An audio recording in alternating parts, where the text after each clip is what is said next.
Hello guys, welcome to my channel current affair.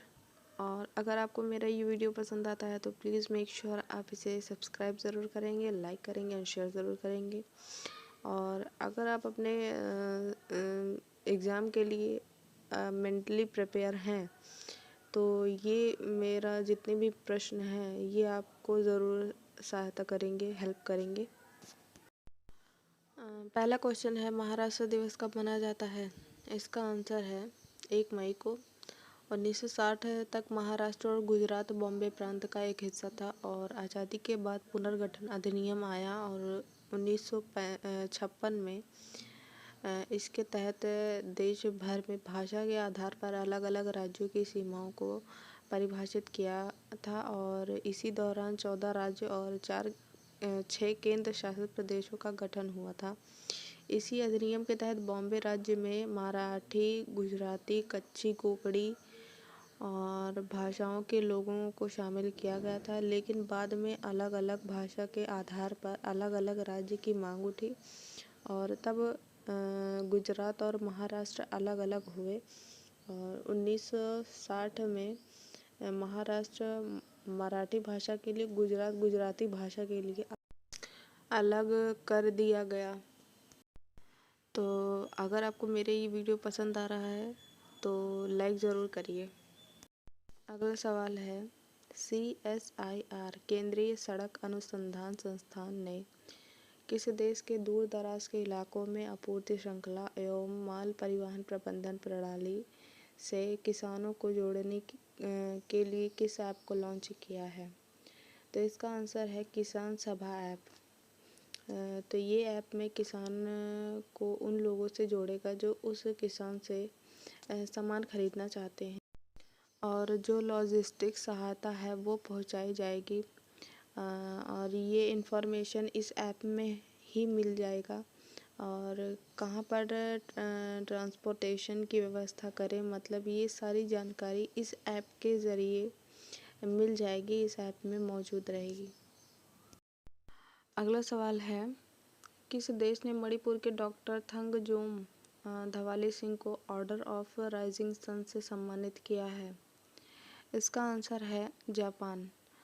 तो भारत और Japan के बेहतर समझ को बढ़ावा देने और आपसी संबंध को मजबूत बनाने के लिए ये ऑर्डर दिया गया है। और जापान के प्रधानमंत्री कौन है? Shinzo Abe. मुद्रा क्या है? येन। और राजधानी क्या है? टोक्यो।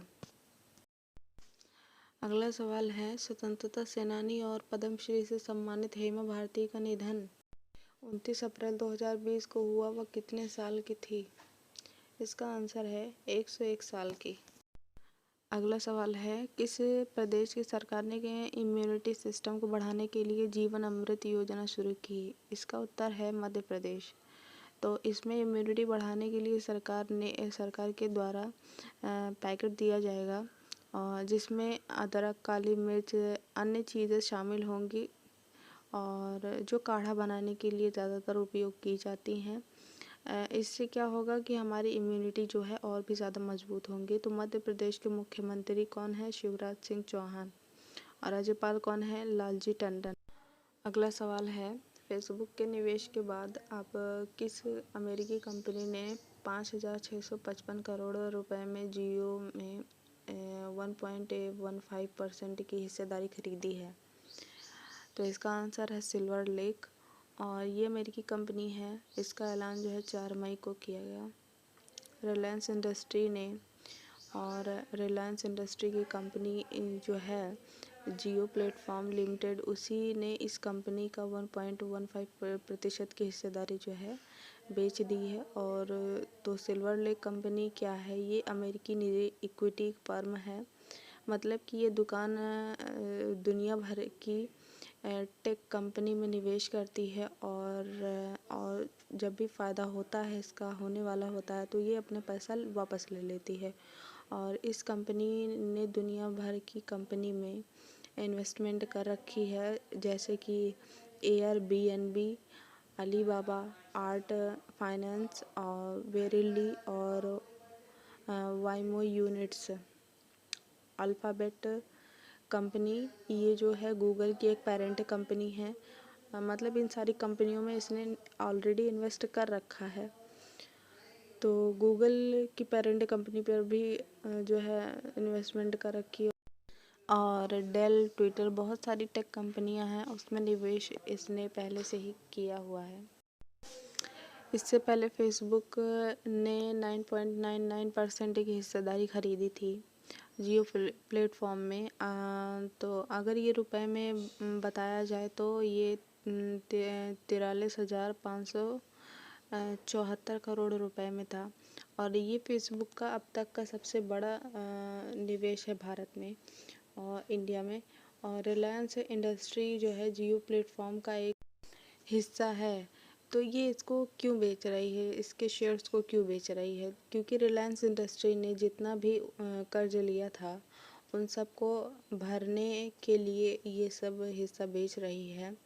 और 2021 तक इसका ऐलान भी किया गया था कि 2021 तक ये सारे जो है कर्ज जो है वो ख़त्म कर देगी।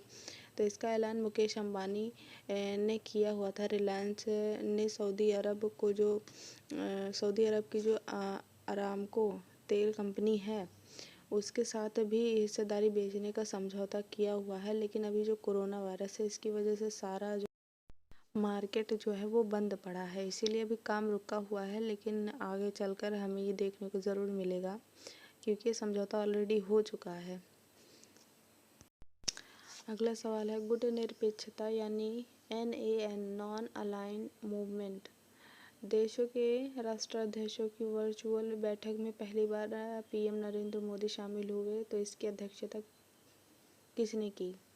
तो इल्हाम अलीयेव ने की है और अज़रबैजान के ये राष्ट्रपति हैं। गुटनिरपेक्षता आंदोलन के उसके मौजूदा चेयरपर्सन हैं अभी के।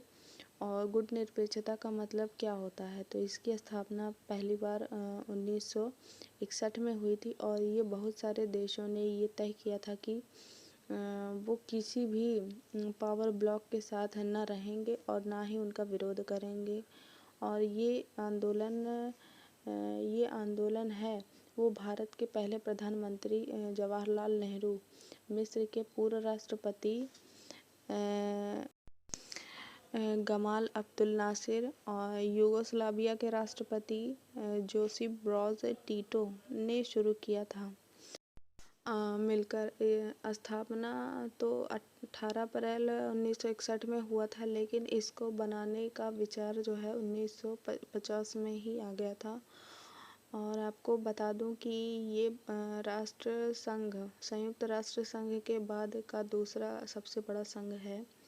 वर्तमान में इस संगठन के सदस्य 120 देश शामिल हैं और 17 देश जो है पर्यवेक्षक में शामिल हैं। इसकी गुटनिरपेक्षता की ज़रूरत क्यों पड़ी आखिर? तो दूसरा विश्व युद्ध हुआ था उसके बाद जो है पूरी दुनिया जो है दो हिस्सों में बट गई थी।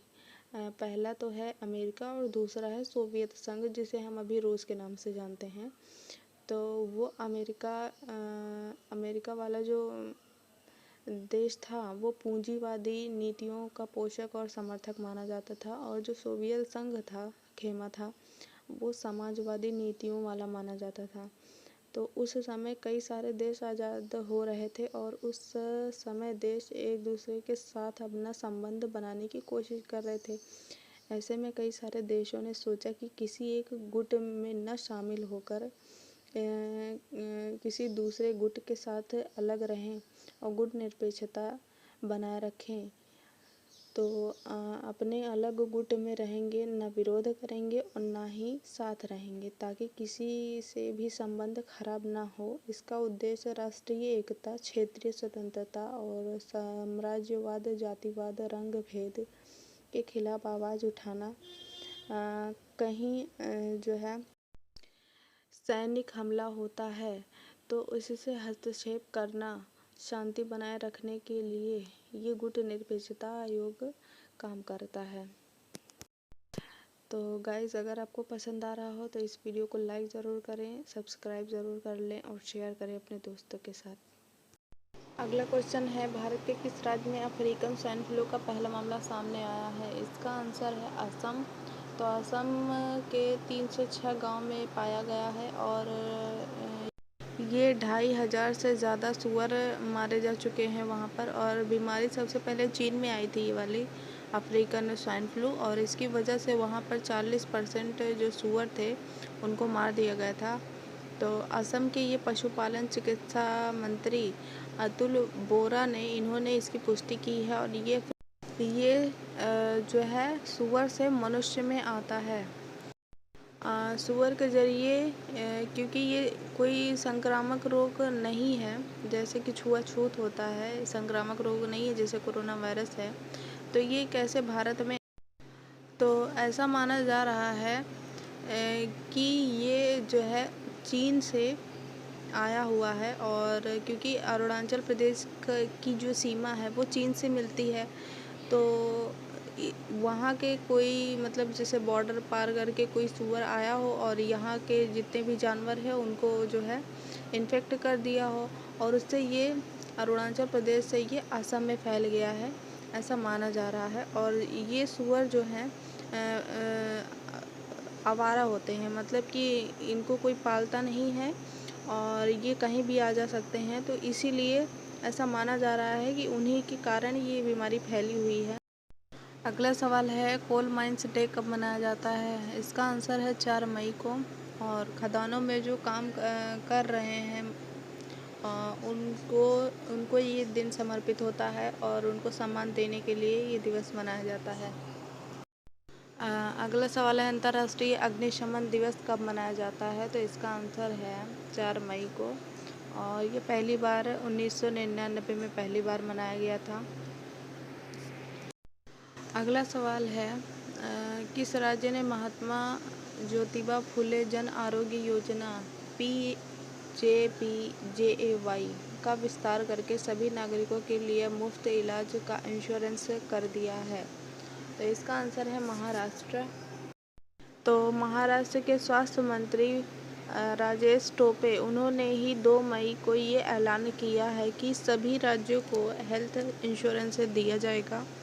इससे पहले उत्तराखंड ने ऐसा किया हुआ है, और दूसरा जो राज्य है वो महाराष्ट्र कर रहा है। तो ये योजना महाराष्ट्र के 2.5 करोड़ परिवारों को कवर करता है और 85% आबादी को, यानी कि महाराष्ट्र की 85% आबादी को इसमें 1.5 लाख रुपए तक का इलाज फ्री किया जाएगा, चाहे वो प्राइवेट हॉस्पिटल हो चाहे वो सरकारी हॉस्पिटल हो। तो अब ये 50% आबादी से बढ़ाकर 100% अब कर दी गई है। तो 100% आबादी वालों तक के लिए ये बीमा, स्वास्थ्य बीमा सुरक्षा योजना दी गई है महाराष्ट्र सरकार के द्वारा। तो ये रहा आज का वीडियो। अगर आपको मेरा ये वीडियो पसंद आया है तो प्लीज़ इसे सब्सक्राइब ज़रूर करें, लाइक करें और शेयर ज़रूर करें अपने दोस्तों के साथ। और भी ज़्यादा जानकारी के लिए आप मेरे ब्लॉग चैनल पर भी जाकर विज़िट कर सकते हैं, और उसमें मैंने लिखित हर चीज़ बताई हुई है, तो आप वहाँ जाकर पढ़ सकते हो।